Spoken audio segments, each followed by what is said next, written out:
read off your paper a little bit, and I don't know when the judge with that one last pretty much started. But the ending, I'm sure you will say something about it. It's almost like a fan that's it kind of.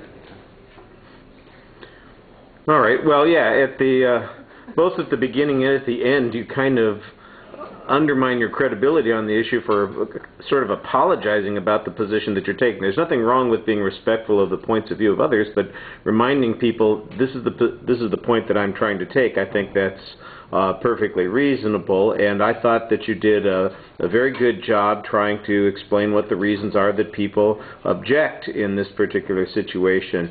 I think you could have previewed the contents a little bit more in the opening section of the speech, because I didn't really get much of a preview, but I did get a very clear statement of what your position was. You did signpost pretty clearly through the presentation, so it was easy to follow, and at the end of the speech, although there wasn't a huge summary, you did have a very clear end point that you were making. Like I said, though, I think maybe the tone there undermines it a little bit. Content on the supporting material, you're very consistent about explaining who your authorities are, trying to explain how they reach their conclusions.